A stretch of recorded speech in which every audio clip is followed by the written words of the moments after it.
Hello guys, welcome back to my channel. അപ്പോൾ ഇന്ന് ഞാൻ ചെയ്യാൻ വേണ്ടി പോകുന്നത് സിമ്പിളായിട്ടുള്ള ഒരു ബേബി ഫ്രോക്കാണ്. അതിനുവേണ്ടി ഞാൻ ഇവിടെ എടുത്തിട്ടുള്ളത് കോട്ടൺ മെറ്റീരിയലാണ്. അപ്പോൾ നമുക്ക് കട്ടിങ് നോക്കാം. അപ്പോൾ നമുക്ക് ലൈനിങ് ആദ്യം തന്നെ 4 മടക്കി വെക്കാം. അതിലോട്ട് മെഷർമെൻറ്റ്സൊക്കെ മാർക്ക് ചെയ്ത് കൊടുക്കാം. യോക്ക് ലെങ്ത്ത് ഞാനിവിടെ 5.5 എടുക്കുന്നത്. 4.5 നമുക്ക് വേണ്ടത്. 1 ഇഞ്ച് എക്സ്ട്രാ സീം അലവൻസ്. ബാക്കി ബോഡി മെഷർമെൻറ്റ്സ് ഒക്കെ വരുന്നത് സെയിം ഞാൻ ലാസ്റ്റ് വീഡിയോയിൽ ചെയ്തത് തന്നെയാണ്. വീണ്ടും ഞാനത് പറഞ്ഞ് വീഡിയോ ഒരുപാട് ഞാൻ വലിച്ചു നീട്ടുന്നില്ല. ആ വീഡിയോ കാണാത്തവരുണ്ടെങ്കിൽ ഒന്ന് പോയി കാണണേ. ഞാൻ താഴെ അതിൻ്റെ ലിങ്ക് കൊടുത്തേക്കാം. അപ്പോൾ നമുക്ക് യോക്കൊക്കെ മാർക്ക് ചെയ്ത് കഴിഞ്ഞാൽ കട്ട് ചെയ്തെടുക്കാം. ഇനി നമുക്ക് ഇത് തന്നെ വെച്ച് നമുക്ക് മെയിൻ ക്ലോത്തിലും കൂടി കട്ട് ചെയ്തെടുക്കാം. അപ്പോൾ നമ്മൾ ക്ലോത്ത് 4 മടക്കി വെച്ച് കൊടുക്കണം.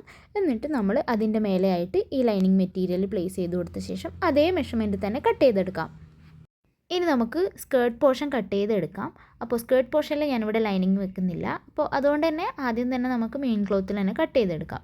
ലെങ്ത്ത് ഞാനിവിടെ 13 എടുത്തിട്ടുള്ളത്. ടോട്ടൽ ലെങ്ത്ത് എനിക്ക് വേണ്ടത് 16 ഇഞ്ചാണ്. അപ്പോൾ യോക്കിന് വേണ്ടി നമുക്ക് 4.5 ഇഞ്ച് പോയാൽ ബാക്കി സീം അലവൻസും കൂടി നമ്മൾ 13 ഇഞ്ച് ഇവിടെ മാർക്ക് ചെയ്യാം. അതിനുശേഷം കട്ട് ചെയ്തെടുക്കാം. അപ്പോൾ ഇതിൻ്റെ മേലെ ഭാഗം നമുക്ക് ജസ്റ്റ് ഒന്ന് കേർവ് ചെയ്ത് ജസ്റ്റ് ഒന്ന് കുഴിച്ചൊന്ന് കട്ട് ചെയ്ത് കൊടുക്കണം. ഹാഫായിട്ട് മടക്കിയ ശേഷം നമ്മൾ ആ നടുവിന്ന് സൈഡിലോട്ടേക്ക് നമുക്ക് കട്ട് ചെയ്ത് കൊടുക്കാം. ഇനി നമുക്ക് സ്റ്റിച്ച് ചെയ്യാൻ വേണ്ടി നമ്മുടെ മെയിൻ ക്ലോത്തിൻ്റെ നല്ല വശത്തായിട്ട് ലൈനിങ് വെച്ച് കൊടുക്കാം. എന്നിട്ട് നമുക്ക് എന്നത്തെയും പോലെ നമ്മുടെ ആം ഹോളും നെക്കും ഒന്ന് ആദ്യം സ്റ്റിച്ച് ചെയ്ത് കൊടുക്കാം.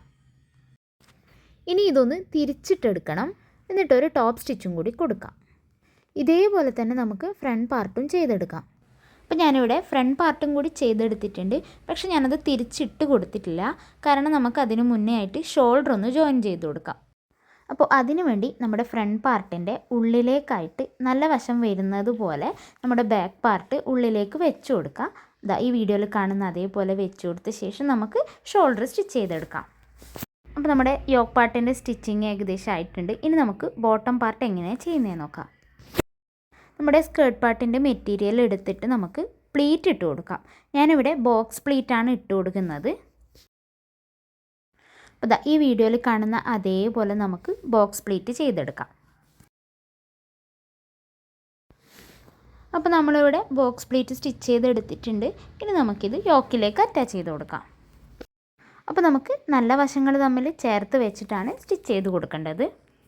അപ്പോൾ ഇവിടെ സ്റ്റിച്ച് ചെയ്തെടുത്തിട്ടുണ്ട്. ഇനി നമുക്ക് ഫ്രണ്ടിലൊന്ന് ലേസ് വെച്ച് കൊടുക്കാം.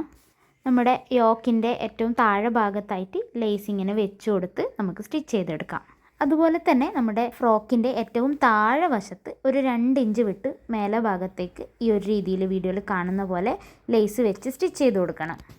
ഇനി നമുക്ക് നല്ല വശങ്ങൾ ചേർത്ത് വെച്ച് ബോഡി മെഷർമെൻറ്റ് മാർക്ക് ചെയ്ത് കൊടുത്ത ശേഷം താഴെ വരെ സ്റ്റിച്ച് ചെയ്ത് കൊടുക്കാം. ഫ്രോക്കിൻ്റെ താഴെ ഭാഗം കൂടി നമുക്ക് ഫോൾഡ് ചെയ്ത് സ്റ്റിച്ച് ചെയ്ത് കൊടുക്കാം. അപ്പോൾ നമ്മുടെ ഫ്രോക്ക് ഇവിടെ റെഡി ആയിട്ടുണ്ട്. നമ്മുടെ ബ്യൂട്ടിഫുൾ ആയിട്ടുള്ള ബോക്സ് പ്ലീറ്റഡ് ഫ്രോക്ക് നമുക്ക് ഇങ്ങനെ ഈസി ആയിട്ട് സ്റ്റിച്ച് ചെയ്തെടുക്കാം. എല്ലാവരും ഒന്ന് ട്രൈ ചെയ്ത് നോക്കണേ. ഇഷ്ടപ്പെട്ട ചാനൽ ഒന്ന് സബ്സ്ക്രൈബ് ചെയ്യണേ. അപ്പോൾ നെക്സ്റ്റ് വീഡിയോ കാണാം. Bye bye.